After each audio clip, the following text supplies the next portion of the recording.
Carrot halwa ഉണ്ടാക്കുമ്പം എപ്പോഴും ഇതുപോലുള്ള red കളറുള്ള ക്യാരറ്റ് എടുക്കണം, അല്ലാതെ ഓറഞ്ച് കളറുള്ള ക്യാരറ്റ് എടുക്കരുത്. ഇതിന് ഇത്തിരി മധുരമുണ്ട്, മറ്റേ ഇത്തിരി നല്ല കട്ടിയാണ്. അത് നമ്മൾ തോരനൊക്കെ വെക്കാനേ കൊള്ളത്തുള്ളൂ. അപ്പം ഞാനിത് സ്കിൻ കളഞ്ഞിട്ട് 1 കിലോ ക്യാരറ്റ് എടുത്തിട്ടുണ്ട്. അത് നമുക്ക് ഒന്നീ ഇങ്ങനെ ഗ്രേറ്റ് ചെയ്തെടുക്കണം, അല്ലെങ്കിൽ ചോപ്പ് ചെയ്തെടുക്കാം. ഞാനിവിടെ ഒരു കടായി വെച്ചിട്ട് നോൺ സ്റ്റിക്കിൻ്റെ കടായി എടുക്കണേ, കാരണം അടിക്ക് അങ്ങനെ പിടിക്കരുത്. അപ്പം നമുക്ക് ഒന്നിനും ഇത് പാൽപ്പൊടി ഈ മാവായ്ക്കകത്ത് ഉണ്ടാക്കാം. ഇപ്പം മാവായ്ക്കകത്ത് ഉണ്ടാക്കുന്നില്ല എങ്കിൽ ഇതുപോലെ ഫുൾ ഫാറ്റുള്ള മിൽക്ക് എടുക്കണം. ഞാനിവിടെ അമൂൽ ഗോൾഡിൻ്റെ മിൽക്കാണ് എടുത്തേക്കുന്നത്. ഞാൻ 1 ലിറ്ററാണ് എടുത്തേക്കുന്നത്.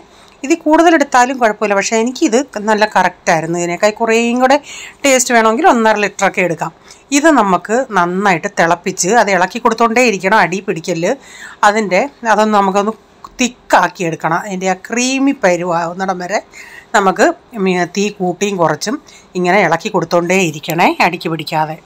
അപ്പം ഞാനിവിടെ ഈ ക്യാരറ്റ് ഇങ്ങനെ ഒന്ന് ഗ്രേറ്റ് ചെയ്തെടുക്കുന്നുണ്ട്. ആ വലിയ കിഴുത്തക്കകത്തൂടെ ഞാൻ ഗ്രേറ്റ് ചെയ്തത്. അപ്പം കുറേ സമയം എടുക്കുന്നതെന്ന് തോന്നി എനിക്ക്. അതിനേക്കായി പിന്നെ ഞാൻ ചിന്തിച്ചെന്നാൽ ചോപ്പറിൽ ഇങ്ങനെ കട്ട് ചെയ്തിട്ട് ഇങ്ങനെ ചോപ്പ് ചെയ്തെടുക്കാമെന്ന്. അപ്പോൾ എനിക്ക് ഇതാ എളുപ്പമായിട്ട് തോന്നിയത്. അപ്പം 2 രീതിയിൽ ചെയ്താലും കുഴപ്പമില്ല. ഞാൻ പെട്ടെന്ന് ചെയ്യാൻ വേണ്ടി ഇങ്ങനെ ചെയ്ത കേട്ടോ. ഞാൻ പിന്നെ ഇതെല്ലാം കൂടെ ഒന്ന് മുറിച്ചിട്ടിട്ട് ഇങ്ങനെ ഒന്ന് ചോപ്പ് ചെയ്തെടുക്കട്ടെ. ഇവിടെ ഇപ്പം ഞാനിതെല്ലാം ഒന്ന് ചോപ്പ് ചെയ്തെടുത്തിട്ടുണ്ട്. ഇനി ഞാൻ അതിൻ്റെ ഇടയ്ക്ക് ഇവിടെ ഇത് ഇളക്കി കൊടുക്കുന്നുണ്ട്. ആ അരുവിലെങ്ങാണോ ഇങ്ങനെ പാൽപ്പാട ഇങ്ങനെ പറ്റിയിരിക്കുമെങ്കിൽ അതൊന്ന് സൈഡിൽ നിന്നൊക്കെ അരുവിൽ നിന്നൊക്കെ വടിച്ചിട്ട് നന്നായി ഒന്ന് ഇപ്പം നമ്മൾ ഇത് തന്നെ ഇത് ചെയ്തുകൊണ്ടിരിക്കുവാണെങ്കിൽ നമുക്ക് തീ കൂട്ടി തന്നെ ഇട്ട് തിളപ്പിച്ചെടുത്താൽ മതി. ഇപ്പം നമ്മൾ ഇതുകൂടെ ചെയ്യുന്നത് കൊണ്ട് ഞാൻ തീ കൂട്ടിയും കുറച്ചും ഇടയ്ക്കിടയ്ക്ക് ഇളക്കി കൊടുത്തുകൊണ്ടിരിക്കും, അങ്ങനെ ചെയ്തുകൊണ്ടിരിക്കുക. ഇപ്പം ഞാനിവിടെ ഒരു പാൻ വെച്ച് ഞാനൊരു 4-5 ടേബിൾ സ്പൂൺ നെയ്യ് ഒഴിച്ചിട്ടുണ്ട്. ഇതിപ്പോൾ ഉരുകി വരുമ്പോൾ അതിനൊക്കെ കുറച്ചുകൂടെ കാണും. ഇതിൽ കുറച്ച് ചേർത്താലും കുഴപ്പമില്ല. നെയ്യൊക്കെ ഇച്ചിരി കൂടുതൽ ചേർക്കുമ്പോൾ അതിൻ്റേതായ ഒരു ടേസ്റ്റ് ഉണ്ട്.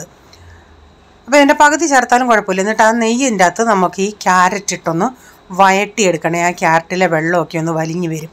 അപ്പോഴാണ് ആ നെയ്യിൻ്റെ അകത്ത് കിടന്ന് ഇങ്ങനെ നമ്മൾ വഴത്തിയെടുക്കുമ്പോഴാണ് അതിൻ്റേതായ ഒരു ടേസ്റ്റ് കിട്ടുന്നത്. അപ്പം ഞാൻ 2-3 മിനിറ്റ് ഇങ്ങനെ ആ നെയ്യുമായിട്ടൊന്ന് ഇളക്കിയിട്ടുണ്ട്. ഇനി ഇത് ഒരു 10 മിനിറ്റ് നമുക്ക് അടച്ച് വെച്ച് വേവിക്കാം. പക്ഷേ ഇടയ്ക്കിടയ്ക്കൊന്ന് ഇളക്കി കൊടുക്കണേ. അപ്പോൾ ആ ക്യാരറ്റിൻ്റെ അകത്ത് വെള്ളമൊക്കെ ഇറങ്ങി ഇച്ചിരി ഒന്ന് വറ്റി വരണേ. പാലിൻ്റെ കാര്യം മറന്നു പോകരുതേ. അപ്പോൾ എനിക്കിവിടെ ഇച്ചിരി ഏലക്കപ്പൊടി വേണം. അപ്പോൾ എൻ്റെ ഏലക്ക പൊടിയായിട്ടില്ലാത്തത് കൊണ്ട് ഈ മിക്സിയുടെ ജാറിൽ 3-4 ഏലക്കയായിട്ട് പൊടിക്കാൻ ബുദ്ധിമുട്ടായതുകൊണ്ട് ഞാൻ കുറച്ച് പഞ്ചസാര ചേർത്തിട്ട് ആ ബ്ലേഡിൻ്റെ മുകളിൽ വരെ പഞ്ചസാര ഇട്ടിട്ട് ഒരു 7-8 അല്ലി ഇതിൻ്റെ അകത്ത് ഒത്തിരി അരി ഇല്ലാത്തതായതുകൊണ്ട് ഒരു 7-8 ഏലക്കയും കൂടി ഇട്ട് ഒന്ന് പൊടിച്ചെടുക്കുന്നുണ്ട്. ഇപ്പോൾ ആ നെയ്യിൽ ഇങ്ങനെ ഇളക്കി ഇപ്പം തന്നെ ഒരു അലുവാട നല്ല മണം വരുന്നുണ്ട്. ഇപ്പോൾ ഇതിൻ്റെ അകത്തെ ക്യാരറ്റിലേക്ക് വെള്ളമൊക്കെ ഒന്ന് വലിഞ്ഞ് ആ ക്യാരറ്റ് ഇച്ചിരി ഒന്ന് വെന്തും വന്നിട്ടുണ്ട്. ഇനി നമുക്കിതിൻ്റെ അകത്ത് പഞ്ചസാര ചേർക്കാം. ഞാനിപ്പോൾ 1 കിലോയ്ക്ക് 250 ഗ്രാം പഞ്ചസാര ചേർത്തേ. എന്നിട്ട് തന്നെ ഇത് ഭയങ്കര ഞങ്ങൾക്ക് നല്ല മധുരം ഉണ്ടായിരുന്നു.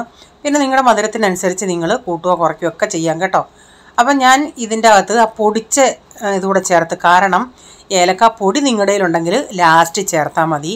അപ്പം പഞ്ചസാരയുടെ കൂടെ നമ്മൾ പൊടിച്ചതായതുകൊണ്ട് ആ പഞ്ചസാര ലാസ്റ്റ് ഇടുവാണെങ്കിൽ വീണ്ടും ആ പഞ്ചസാരയുടെ ലായനി അലിഞ്ഞു വന്ന് അത് വീണ്ടും അത് ഇതാവത്തില്ലേ, അത് വെള്ളം പോലെ ആകത്തില്ലേ. അതുകൊണ്ട് ഞാൻ ഇപ്പോഴേ അതൊന്ന് ചേർത്ത് ഏലക്കായും പഞ്ചസാരയും കൂടെ പൊടിച്ചതുകൂടെ. അപ്പം നിങ്ങളുടെ കയ്യിൽ പൊടിയാണെങ്കിൽ ലാസ്റ്റ് ചേർത്താൽ മതി കേട്ടോ. 1 ടീസ്പൂണോ മണത്തിനനുസരിച്ച് 1-1.5 ടീസ്പൂൺ ഏലക്കപ്പൊടി ചേർക്കാം. ഇപ്പം ഞാൻ ഈ ചെയ്ത രീതിയാണ് ഇന്ന് ഈ കാണിച്ചത്. അല്ലാതെ നിങ്ങൾക്ക് വേണമെങ്കിൽ ഈ പാലിൻ്റെ അകത്ത് തന്നെ ഇപ്പോൾ ക്യാരറ്റ് ഒന്ന് നമ്മൾ ഇച്ചിരി നെയ്യിൻ്റെ അകത്തൊന്ന് വഴട്ടിയിട്ട് പിന്നെ ഈ പാൽ അതിൻ്റെ അകത്ത് ഒഴിച്ച് ഇങ്ങനെ ഇളക്കി പാൽ വറ്റുന്നിടം വരെ ചെയ്തു കൊടുക്കുക. എനിക്കതിനേക്കായി നല്ലതായിട്ട് തോന്നിയത് ഈ പരുവമാണ്.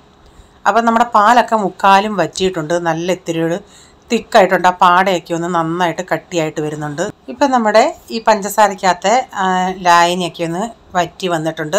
അപ്പോൾ ഈ പഞ്ചസാര ക്യാരമലാവുന്നതിൻ്റെയൊക്കെ ഒരു നല്ലൊരു മണമുണ്ട്.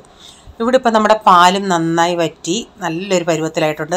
ഇപ്പം ഇങ്ങനെ പാലിങ്ങനെ വറ്റിച്ച് ചെയ്യാതെ മാവ ചേർക്കുകയാണെങ്കിൽ അങ്ങനെ ചേർക്കാം, പാൽപ്പൊടി ചേർക്കുകയാണെങ്കിൽ അങ്ങനെ ചേർത്തുണ്ടാക്കാം. അപ്പോൾ ഇതിത്തിരി നമുക്ക് ഞാൻ പറഞ്ഞില്ലേ, നമ്മൾ ചെറിയ തീയിലൊക്കെ ഇടുന്നതുകൊണ്ട് ഇച്ചിരി സമയം എടുക്കും ഇതൊന്ന് ആ 1 ലിറ്റർ പാല് ഇതുപോലെ ഒന്നാകാനായിട്ട്. ഇനി നമുക്കിതിലോട്ട് നമ്മൾ ആ വഴറ്റി വെച്ചേക്കുന്ന നമ്മുടെ ക്യാരറ്റ് ഇതിലോട്ട് ഇട്ട് കൊടുക്കാം. എന്നിട്ട് ഇനി തീ കുറച്ചിട്ട് ഈ പാലിൻ്റെ പാൽപ്പാടയായിട്ട് നമുക്കിതൊന്ന് നന്നായി മിക്സ് ചെയ്തിട്ട് ഒരു 5 മിനിറ്റ് അങ്ങനെ അതിൽ തന്നെ കിടക്കട്ടെ. കാരണം ആ ടേസ്റ്റൊക്കെ അതിൽ നിന്ന് കിട്ടാനായിട്ട് ഇളക്കിയിട്ട് ഒരു 5 മിനിറ്റ് അടച്ച് നമുക്കവിടെ വെച്ച് കൊടുക്കാം ചെറിയ തീയിൽ. ഇതിലേക്ക് ലാസ്റ്റിൽ ഞാൻ ഇച്ചിരി കൂടെ നെയ്യ് ചേർക്കുന്നുണ്ട്. നെയ്യിനൊന്നും ഒരളവില്ല. നെയ്യ് കൂടുതൽ ചേർത്താൽ കുറേയും കൂടെ ടേസ്റ്റാണ്. നിങ്ങളുടെ ഓരോരുത്തരുടെയും താല്പര്യത്തിനനുസരിച്ചൊക്കെ നെയ്യ് ചേർക്കാം കേട്ടോ. നെയ്യൂടെ ചേർത്ത് ഒന്ന് മിക്സ് ചെയ്തിട്ടെടുക്കാം. തീ ഇനി അങ്ങ് ഓഫാക്കാം. ഇതിലേക്ക് ഡ്രൈ ഫ്രൂട്ട്സ് ഒക്കെ വറുത്ത് ചേർക്കാം. ഇവിടെ ഇവർക്ക് ഇഷ്ടമല്ലാത്തത് കൊണ്ടാണ് ഞാനത് ഇടാഞ്ഞത്. ഇത് ഈ രീതിയിൽ നിങ്ങളൊന്ന് ചെയ്ത് നോക്കിയിട്ട് നിങ്ങൾക്ക് ഇഷ്ടപ്പെടുകയാണെങ്കിൽ വീഡിയോ ഷെയർ ചെയ്യണേ, അതുപോലെ ലൈക്ക് ചെയ്യണേ. നിങ്ങളുടെ അഭിപ്രായം എന്താണെങ്കിലും കമൻറ്റിൽ കൂടെ അറിയിക്കണേ. അതുപോലെ സബ്സ്ക്രൈബ് ചെയ്യാതെ ആരെങ്കിലും വീഡിയോ കാണുന്നുണ്ട്, നിങ്ങൾക്ക് ഈ വീഡിയോ ഇഷ്ടമായി വീണ്ടും ഈ ചാനൽ കാണണമെന്ന് ആഗ്രഹമുണ്ടെങ്കിൽ ഒന്ന് സബ്സ്ക്രൈബ് ചെയ്തിട്ട് ആ ബെല്ലേക്ക് ബട്ടണോട് പ്രസ് ചെയ്യുകയാണെങ്കിൽ ഓൾ എന്നൊരു ഓപ്ഷൻ വരും. അതോടെ പ്രസ് ചെയ്യുകയാണെങ്കിൽ ഞാനെന്ന വീഡിയോയുടെ നോട്ടിഫിക്കേഷൻ നിങ്ങൾക്ക് എന്നും വരുന്നതായിരിക്കും. ഇനി ഒരു പുതിയ വീഡിയോയുമായി വരും വരെ bye. God bless you all. Thank you. Take care. Bye. See U.